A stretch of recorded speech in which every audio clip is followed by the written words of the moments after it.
Hey everybody, it's the Board Game Blogger, here to review yet another game.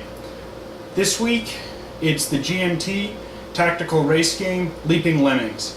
This is a fun, light, tactical race game from 2 to 6 players. I don't think it plays best with all those. I've played 2, I've played 4, I've played 6, and it definitely plays differently. I think it's a very fun game at 3 or 4. Can play well with 2. In that, it's still a competitive and it's a good race. I think there's probably better 2-player games out there, though this is still fun and it's definitely enjoyable at 2. At 6, though, I just think there's too much downtime. There's nothing really to do when it's not your turn. So, after you've gone and you're waiting for all the other 5 players to make your move, it's just a lot of waiting.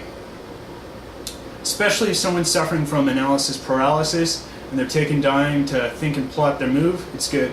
There's also quite a bit of luck in this game, and part of the strategy is trying to, estimate the odds and be like, should I take this move? There's a certain percentage.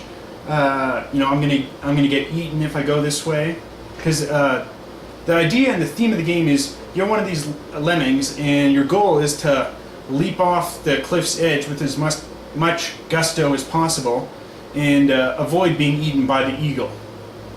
And so you've got different things to hide in, you've got bushes to go in, and different people all take turns controlling the eagle, and so you can think of that and prepare and try and avoid the eagle that way.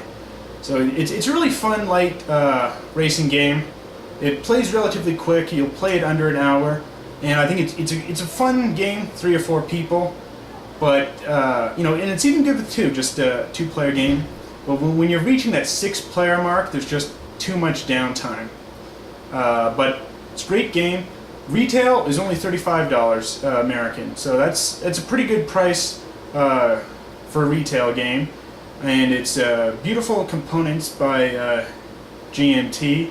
What I really like GMT, they're coming out with a lot more mounted maps. This is one. It's great quality.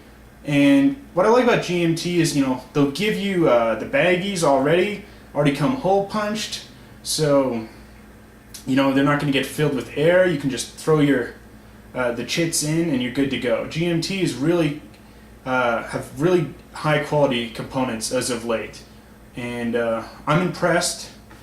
There's player cards. Enough for each player, which have a sample of sort of how the game goes. There's special action cards. It's got a summary of all the special action cards and what they do. It's really good. There's a nice rule book. It's pretty small because it's not as in-depth a game as, say, Twilight Struggle. And it's a good rule book. It explains it well. One thing they don't have, though, is a full sample play. GMT does that with a lot of their other games. I think it would have been nice for them to do here. I mean, it's not really necessary because the rules are fairly simple and easy to learn, but I think that first time it'd be nice if they included a sample play. Say, Bob does this, Cindy does this, George does this, and then you can clearly and concisely learn how it's played. But that's what I'm here for today. So why don't we take a closer look at the board and how the